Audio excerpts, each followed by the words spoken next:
Welcome to the Sign Hub for the last session of European Sign Expo and of FESPA.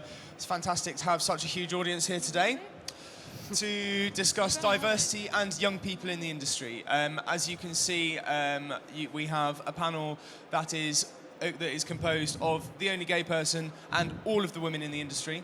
So it's really brilliant to have us. Please don't set the bomb off, because otherwise diversity will be dead here. My name's James Matthews-Paul. I'm the editor-in-chief of Output magazine. If you haven't heard of us, we're a multidisciplinary editorial site. We also have our first print edition here, and we cover print, digital signage, traditional sign making, industrial and emerging technologies. So do go and check it out online or pick up a copy at the front desk. But it's really not about me. It's about my excellent panel here today and how we can move the industry forward on one of the most pressing topics that we actually face. I'm going to go from right to left. On my right-hand side is Sarah Lyons, who's the marketing manager at Roland DG in the UK, who's new to the industry, who's going to give us a bit of a fresh perspective on that. We're lucky to have Robin Donovan, editor-in-chief at Big Picture magazine from the US, so she's going to give us her perspective from that point of view. Rowan Blomberg from Hollanders Printing Systems is the marketing communications manager. Did I get it right? Yeah, you got it right. Thank you. Marketing communications manager from Hollanders Printing Systems. Now, textile is an area that is attracting a lot of attention, especially with a younger audience. And a lady who is no relation, Sophie Matthews-Paul, industry doyenne. Some call her Mrs. Inkjet, I call her mother. Thank you all for coming and agreeing to be on my panel, some of you with 10 minutes notice. Can I go now? No. I would just like to ask you, first of all, how did you get into the industry and what were your first impressions? Robin, will you start us off? Certainly. So I actually got into the industry somewhat by accident. I was a younger journalist. I like to think I'm still a younger journalist. And I was looking for a job, and the first job I found was for a signage publication. And what was the other part? What was my first impression? What were your first impressions? I think I was the only woman on staff and the only younger person. So my first impression was, oh dear. And I wasn't quite sure what I had gotten myself into. And can you just describe to us a little bit your role and what your magazine does? Yes, so I'm the editor-in-chief of Big Picture magazine in the U.S., and we cover wide-format digital printing and also some of the emerging sectors to about 20,000 readers. Fantastic. Sophie, if you can cast your mind back to the 17th century. Just before I move on to that, there's a very interesting aspect to Robin. Yes. When I first dealt with Robin, I thought Robin was a man's name. Yes, that's an issue. And I thought, well, it's not an issue, it's quite interesting, because I thought the assumption is that Robin Donovan asked me to write a feature and it must be a man. And there was no, when I met you, I thought, who's this? Anyway, Yeah. I digress. I get that a lot. Assumption is a big issue. It is quite an interesting thing where you share a name, well, Rowan as well, Yeah. where you share a name and it could be of either gender. Yes. So, Anyway. Sophie, how did you get into the industry back when Margaret Thatcher was a lad? Actually, I think it was before then. I didn't get into the industry got into me. I was a former news photographer, and then I started writing about screen printing, and then please don't leave. And then I started writing about sign making, and I was always a bit geeky from the early days of computers, so when we could put colour and text and images and all those boring bits together, here was the industry for me. Rowan, you've been with Yes. Hollanders now, what, a year, 2 years? Can I just add, that was 33 years ago Goodness I me. started as a That consultant. was even before I was born. Well, I started only 18 months ago, so it's a little bit of a difference. Same as Robin, actually, by accident. It was I was just a graduate, and I was looking for a job, marketing, communication, direction, and they had a vacancy at Hollanders Printing Systems, and I didn't have a clue what I was going to do and what kind of market it was going to be, and it was a bit of a shock, to be honest. 90% of my colleagues are men, and, well, almost all of them are above 35, 40. So it was a bit of a, they're of a representative shock. of the industry then. And Yeah. what were your first impressions coming into it, apart from that? Yeah, it's a men's world, Yeah. and it still is. I think there is a change going on, but it's quite a lot of men, and it's funny to see the assumptions, because I think about 80% of the emails that I receive is directed to Mr. Bloomberg, which is funny. Yeah, I'm the same, about 80%. Yeah. Sarah, you're very new to the industry. I think Yeah. we met when you were about a week into it. Yeah. How did you come into this position? Well, I've spent the last 10 years in London working in global marketing for an alcohol brand, but wanted to come back to my hometown of Bristol. So during the job hunt, came across the position for Roland. I wasn't actually looking for a job in a particular sector when I was job hunting. My brief to any recruitment agencies, I want to work for a nice company. I want to work for a company that looks after people and has great retention, I guess, in their staff and a knowledge base. So that's where I first encountered Roland. Didn't know what to expect at all for the interview, but I was very inspired straight away because they have a creative centre at their offices. And also I really wasn't struck about the male-female divide, because my whole interview process was with Gillian Montanaro, who is female. So I really didn't, I suppose I had a few advanced thoughts about, I thought of it as a male-dominated industry, but it didn't put me off as a new entrant. I work well with both men and women. It doesn't bother me as long as everyone is here to do a good job. And that's kind of stayed with me from joining. Yeah. Everyone is there to do a good job and put their all in. Where there is a divide, I think it could easily be broken down by the fact that the industry is really exciting. It's a really nice, vibrant industry. The products that everyone makes, they're absolutely beautiful. Everyone's striving to improve on it all the time. So I think there's lots of potential to break that down, and I was not overly struck by it when I joined, so I come from a slightly different perspective, I guess. Yeah. I mean, it's funny because it is in and of itself a very creative industry. It's design-led. We can do all sorts of things with signage and with print. But Robin, do you think it's attractive enough for young men and women to consider it as a real career path? I think it depends on the company. Certainly, a lot of companies, especially those with younger owners, have had a big push towards attracting younger, more diverse people and are starting to see, if I'm allowed to say, especially in the U.S., I think the value of diversity. And so I think it really depends on where you are and who you're working with, but certainly I think there's a lot of opportunities for younger people, especially since we're currently lacking some of that representation and perspective. And Rowan, when you look at the industry, do you think that there is enough diversity at the moment? Or do you think that actually it is just too male-dominated and there aren't enough young voices and young faces? Well, I'm over the shock now, so that's a good thing. So I don't mind the fact that it's male-dominated, but it still is. And I think it would be good if there would be more females into the business. But it's not necessarily bad that there are a lot of men in this business. I do think that we should definitely focus on getting more younger people involved in the business to keep it, to keep that diversity going. And that's actually starting to lead into a real problem, because the average age in the UK printing industry is 48. So the majority of people are actually above that age.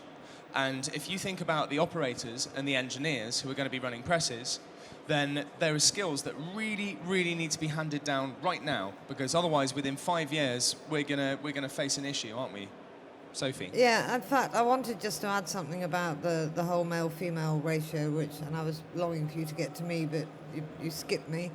And obviously, I came in the 80s, came into the industry for the first time. And I think actually the male-female balance is pretty much the same as it is now. I don't think it's changed very much. Back then we had a lot more specialist female writers than you do now. Which is interesting because the women in our industry do tend to be in more marketing, communications, writing roles. But one of the things that I found was I never met any resistance at all, the fact that I was in this man's world. And I would say go on a course to learn how to service whatever the new printer technology was coming out. And I remember Nor as they were, no more, bought by HP, of course.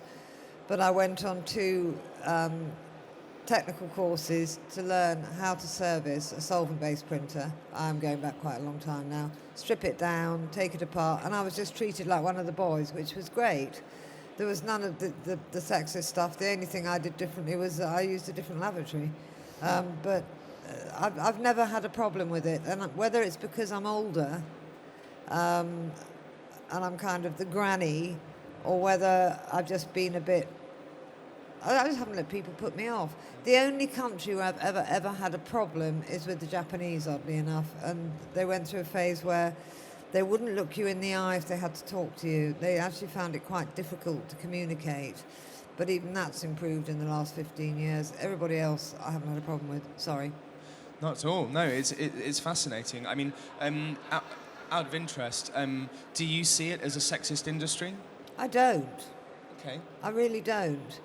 But I do think that you have to make more effort if you're a girl, because people don't take you seriously, particularly when you're young. And you have to be able to quote and do that technical aspect, don't you? I mean, Sarah, have you found that because you are newer to the industry, have you found that you've had to do the technical catch-up much quicker, maybe, than a man might have to? Yeah, absolutely. I mean, I've been really relying on the team around me to bring me up to speed because it's overwhelming. It helped that I had a little bit of print experience from the marketing side of things in the past, but from the technical side of things, I still consider myself an absolute newbie. But it's something that, again, I find really interesting, so I'm looking forward to learning about that. In the alcohol industry, when you go to trade shows, I mean, one of the things that really gets my goat is walking around the show floor and seeing scantily clad women being used to advertise everything. It's always pictures of women, and it's always pictures of ladies with their breasts out, with their legs out, and it's pretty inappropriate, isn't it? Does that happen in the other industries that you've worked in? I think historically, yes, it did happen in the alcohol industry. From a UK perspective, it's not something that I've seen in the 5 years that I worked in it hugely. I think it's always going to happen where promotional staff are primarily female, and historically they're passed a little dress and a tray and told to hand out samples. Going forward, there's a real strong rise of strong female bartenders in that industry, and you can kind of see the starts of it in the print industry as well. So I'm actually just really impressed by the women that I've met in this industry, and thought they were very knowledgeable and dedicated. So there's no reason to kind of stop that growth. Can I just add something to that really quickly? Yep. Back in the 80s, I think nearly every print show was sort of governed by scantily clad ladies. And I remember a classic one where there were these poor girls made to swim around in a giant fish tank. That was IPEX. It was an IPEX. And it was kind of the motor show principle. When we had the big motor show, it was always ladies draped over car bonnets. The idea being, I suppose, that's what's going to make you buy a car. I can't see any reason why that would encourage you at all, but it has declined so much in the past 30 years that I think now, rather than being the norm, it's become the exception, and it's almost more noticeable now than it was back then. Rowan, what some of the companies that we work with, I'm just going to ask, actually, excuse me, is there any chance we could get an extra chair, because another panellist is just about to join us? Is that okay? Thank you. Tiffany, we'll bring you on any second. Rowan, as in the marketing communications role, do you ever get pressure from your colleagues to use to use pictures of women in your marketing in a way that maybe isn't appropriate? Have you ever experienced that? No, I've never experienced that. they do sometimes joke in a way that they think that a woman maybe gets more done or get things done more quickly than a man would, but it's more part of a joke than actual pushing or driving us to use that. I think if I can jump in, Please I do. had this discussion with a graphic designer we work with, the idea of using, especially notice, forgive me, the printer companies always seem to use a woman with enormous eyes with her finger in her mouth, just that happens to be the image that's selected. But one point I've heard about that I think is valid is that there is some kind of innate attraction. Apparently, they've done some studies, and men tend to buy more from a picture of a woman, but women do also. And so I suppose there is some small defense for using a female face, but I think there are tactful and tactless ways of doing that. I think that's cultural conditioning as well, though, because Yes. women grow up in an environment that is male-dominated. Can I just And add something therefore- really quickly yeah. to that? I think, And then I'm going to ask you to share yeah. your mic with Tiffany, Well, if that's okay. we're going to so- try and because then it I'll share with unplugs Rowan. rather easily. Right. But one thing I've noticed is, you think, why do I bother putting my makeup on in the morning? And it's not actually for men as much as it is for other women. It's a strange thing, particularly as you get older, and I tend to peer at people and think, shoveled it on to try and chisel off a few years. But I do think women dress for other women very much as more, I think, possibly than they do for men. I mean, now I couldn't care less, but there was a time where I wanted to fit in and maybe be, if you like, a cut above because my hair was redder or longer or whatever, but that was for other women. It wasn't to attract the men. And on that note, I'd like to introduce Tiffany Rader, who's from Elusive Butterfly, who is a genuine actual printer. Now, you must be one of a very rare number. There are not many. Okay. There aren't a lot. How did you get into the industry? And from your point of view, is it a sexist industry, do you think? I don't necessarily think that it's sexist intentionally. I think that it's always been very male dominated, and very few women have actually been introduced to the industry. I find I help at SGIA in the States with some screen printing classes, and there are more and more women coming to the classes, but they're not going to print. They're office staff that are coming to learn the other aspects so that they can sell better, so that they can manage better. I got into the industry, I've grown up with the industry. My mother was a product developer for a major theme park and picked the vendors. So then when I got older, let's make t-shirts. It's a lot of fun. I found that a lot of women are very, very detail-oriented. They make some of the best printers. That's a very interesting point because, I mean, we don't really want to go down the route of gender stereotyping, but I think that one of the reasons that maybe young women don't see print and signage as an opportunity is because we have this image of the big fat litho press, of having to carry loads of heavy materials and to put it on there. But actually, I mean, there is an argument to say that women are great at detail work. They tend to have an eye for that kind of thing. Is that kind of a fair assessment, Robin? What do you think? Yeah, like you say, I don't want to say, all women are going to come into your company and it's going to just become so emotionally intelligent and all your problems will be solved. But I think greater diversity... I don't know, I'd buy into that, to be honest. Well, I think, greater diversity in general will help with that. But I think we have to overcome the sense that I think younger people and women are not just looking for what's possible today, that there's opportunities today, but if you're 20 or 25 or 30, you want to know that in 25 years there's going to be a place for you and an opportunity for you. And I think some of our short-sightedness comes in when we start to argue for the viability of the market in 2015 or 2020 and not 2040 when frankly I will probably still be working. Can I just add something to that, Of which course. is kind of relevant? What you're saying, I mean, the age thing is very interesting. I would love to be 20 years younger, but were I 20 years younger or 30 years younger, I wouldn't have the experience and the knowledge that I've got now. So there's, let's face it, I'm going to die, we're all going to die. But what saddens me is that I want other people to get that knowledge while they're young enough to do something with it. Whereas, obviously, the whole digital thing really sort of came to become a proper process, if you like, when I was in my 50s, late 40s, early 50s. You younger people, can get into it now. and goodness knows what you can do with it. And with screen as well, with some of the mixer processes, or industrial, or textile, or garment, or whichever sector you're in, make the most of it while you're young, because you can't take it with you when you go, which is sad.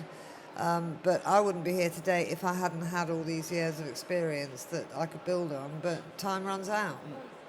Yep, Tiffany? I think to what Robin was saying, that it is, I want to make sure that if I want to get into consulting, say in the screen printing industry, I want to know now, maybe I'm not at that level right now, but is there a place for me in 15, 20 years? Can I keep growing? Can I keep advancing myself? I own a company so that I can do whatever I want, but I want to make sure I have that capability in our industry as well. Rowan, do you think the fact that younger people are more likely to understand digital technology is something that we should really promote to help get younger people into this industry?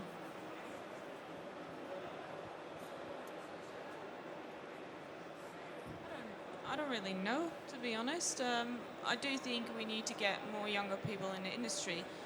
Beside the fact whether it's women or men doesn't matter, but it's always good to promote the industry to the younger people, and they're the next generation. I mean, over in 20, 25 years, there's a new line of younger people that are sitting down and can talk about the diversity of the market and in the business, and then hopefully there's going to be a bit of a change, and you need to keep on evaluating.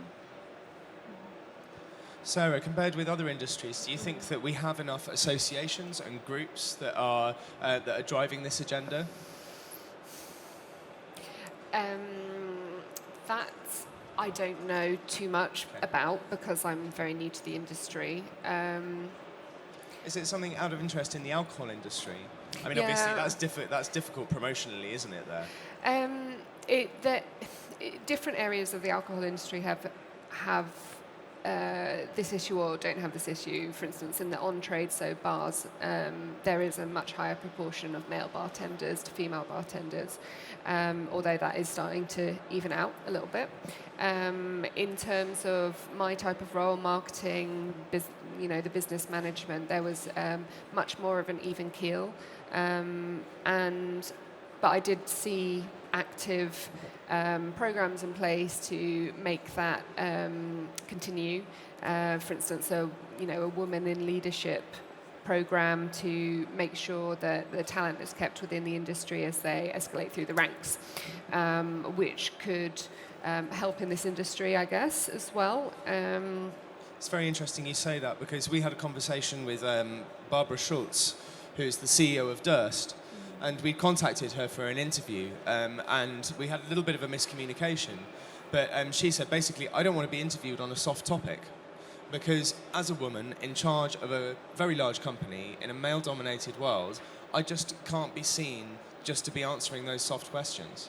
Tiffany, how do you think that we can get over that thing of the fact that we need to showcase strong and interesting women in the industry, but on the other hand, we don't want to do it just because they are women? Well, I mean, I think as the younger generation is coming in, they have a very different mindset. And I think as they grow and get more into the industry, business owners are going to have to realize that they're going to have to change. They're going to have to hire more equally. They're going to have to look to anybody that is interested. I think that it's going to help that most women, I wouldn't say all women, but most women are looking, at this point, they don't really care if it's male dominated. I feel like a lot of women are in there looking to be in a field that they feel comfortable in and that they want to succeed in. Sophie, do you have something to say? Just sort of as we're talking about this whole positioning thing in the younger woman, and what we don't have this so much these days, but we did have when I was in my 20s, was what is the point of taking on a woman because she's just going to go off and have babies and have a family, and we'll train them up, and that's the end of it. I mean, I didn't do it properly, as you know. I waited until my mid-30s, and it was an accident. I'm not sure I wasn't there. No, I know, I wasn't there either. But I think there's a lot more empathy towards people that want to have a career and want to have children these days. And I don't know what it's like in the different countries in the world, but certainly in the UK, you know, they are trying to factor in the father's responsibility as with regard to childcare. So you're not just blocking that woman out, age, whatever she is, that she goes off, has her 2.4 children, wants to come back to her career, and it's gone. It's a really good point, because in Denmark, for example, and in the Scandinavian countries, there's a much better attitude towards shared parental leave, and so that allows men to take some of the time for the parenting that normally we just think, okay, that's the lady, she's going to be away from her post for a year. I'm aware that all of my panelists kind of have to run away, which is a real shame, because I would love to talk about this all day, and I really could.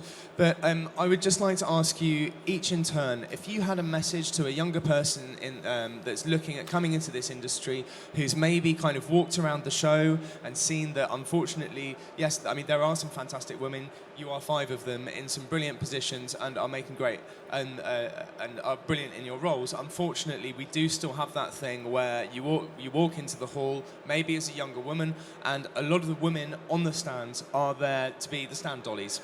They're dressed up in some kind of uniform, and that's the expectation. What would you say to a younger woman who's maybe been around the show, that's seen that, and is going to think, actually, there's no role for me here, because that's what they're going to expect me to be. They're just going to expect me to wear a short skirt and carry a tray. Sarah?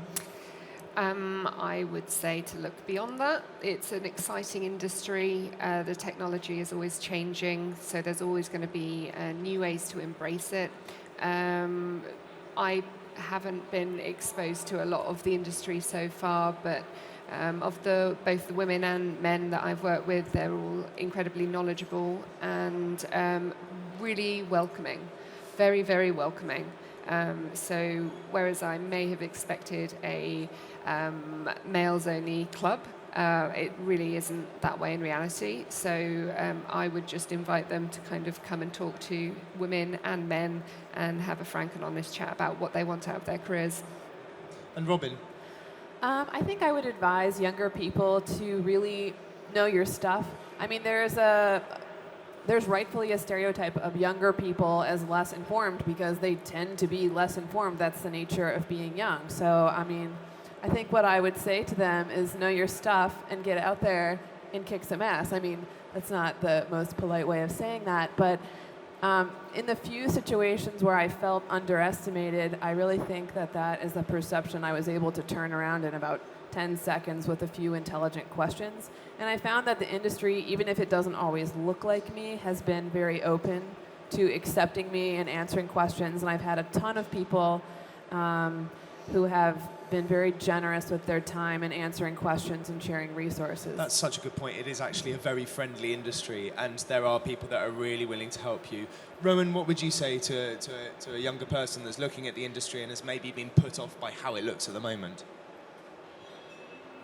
I think you really do not need to bother about too many men or not enough women in the industry. I think you really need to look and stay with yourself, and you need to see for yourself whether the industry and the actual products that we make and what we do is something that you like and that you can develop a passion for. And as long as you have that and you grow yourself a bit of confidence, then you're going to make it in the industry no matter what.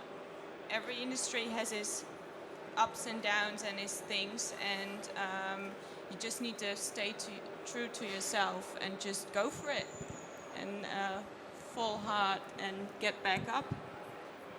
It's actually fantastic life advice. I might have to book a session with you. Sophie?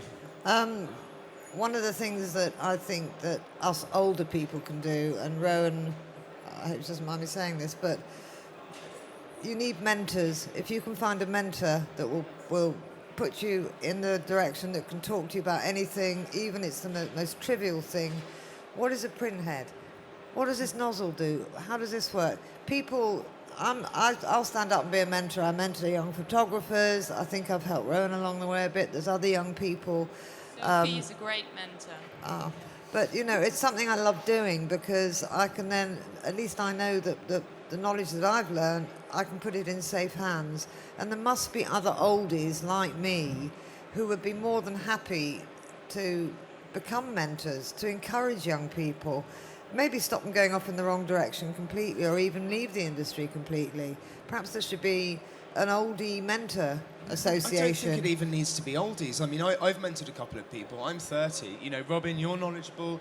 Tiffany, you teach, right, as well. So, you know, you can also find someone that looks like you and that is like you. But you're right, there is an older generation here, and actually people are very open-minded.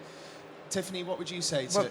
But we should be mentoring, and I Yes. think more of us should be mentoring. Does that mean a formal system of some description, or more of us kind of just being willing to say, hey, I'm willing to mentor you? It's something I would quite like to set up on my blog when I get, as soon as I get back, I'm blogging it, because it's just struck me that this is the key, I think, to young people coming in. And I think it's, sorry to interrupt, I think it's often informal. I have been a mentor and a mentee, and no one has ever approached me and said, I'm going to mentor you now. Let's sit down Wednesday at 12 o'clock. I mean, sometimes you have to find someone and say, listen, I think you're fantastic. There's so much you could teach me.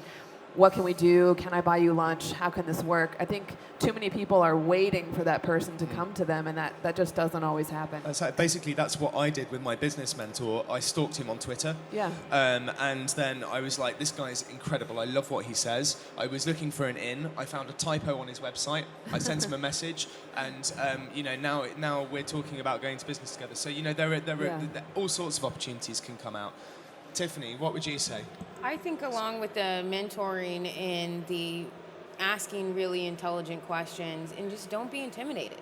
Just go in, ask questions, inform yourself about what you're interested in, so then when you are put into a position to where you're in front of experts and you're asking the right questions. That's how I picked up my mentor. You go in and you ask questions, and then you absorb as much as humanly possible. Rowan, did you have a point? Yeah, I just wanted to say that it doesn't even matter if you're young or if you're old, but it's always going to be scared in the first time. If you're a new business, the first things you do are going to be scared, and you just need to go through that. You're just going to do it, and you're just going to ask people, and some of them don't want to or say no, and then you go on to the next one. And there's always someone coming by that will give you the help or give you the answers that you're looking for. And I think that's what you really need to keep on doing. Do we have any questions from the audience? Brian.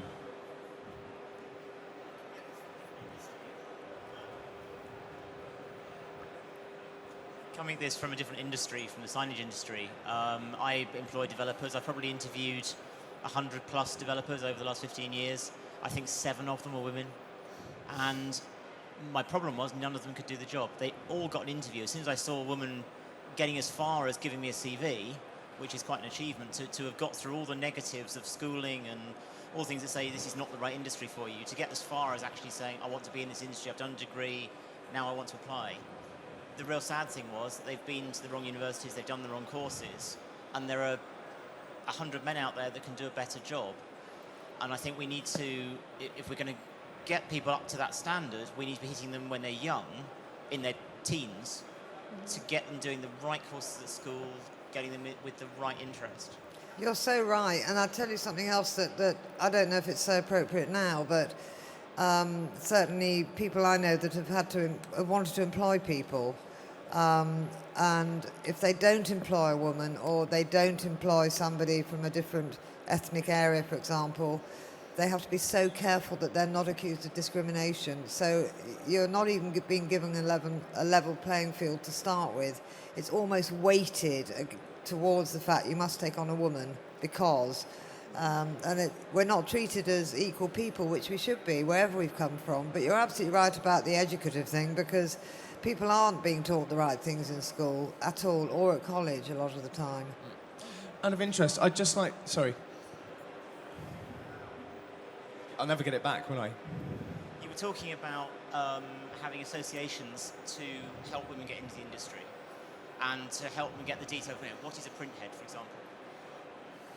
I would say as an outsider of the industry, I can Google what's a print head. And if I really want to be interested in getting into the industry, the trick would be go and Google the basics, find out the information, and then blag your way in.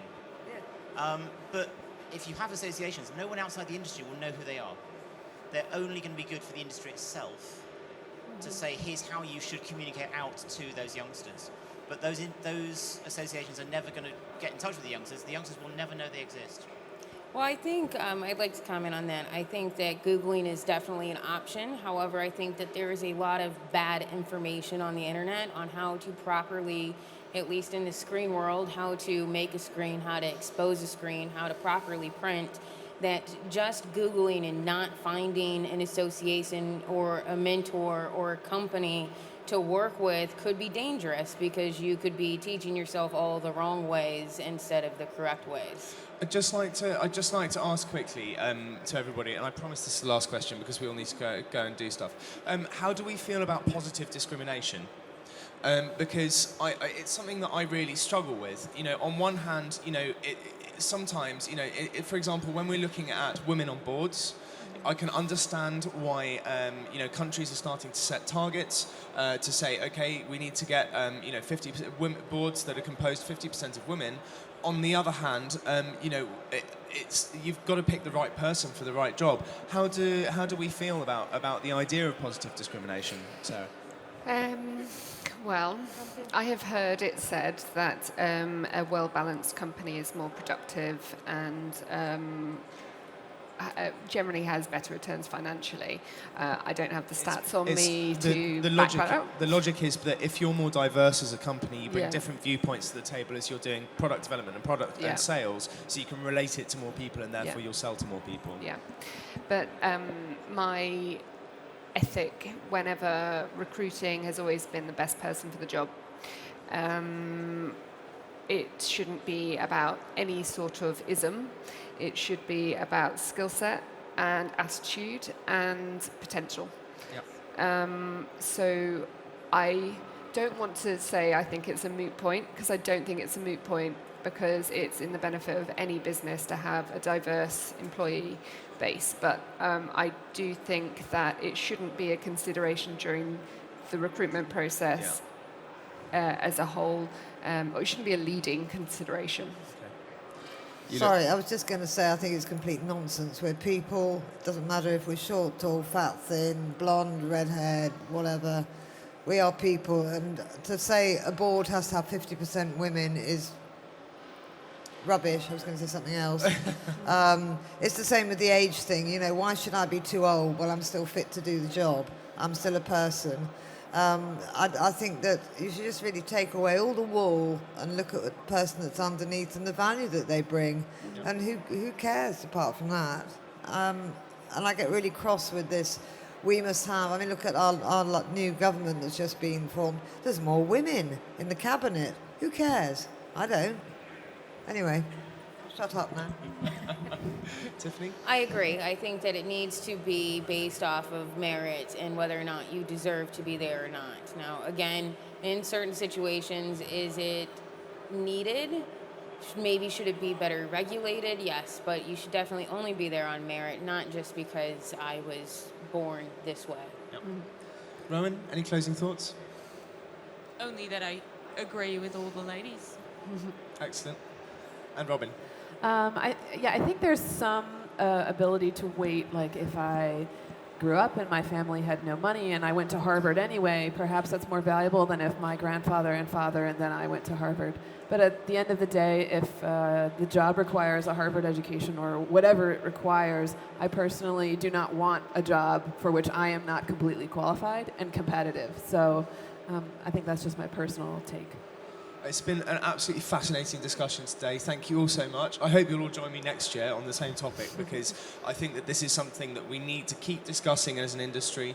I am really grateful to Tiffany, Sophie, Rowan, Robin and Sarah, and to you, our audience. Thank you ever so much, and have a great time at the rest of European Sign Expo and FESPA.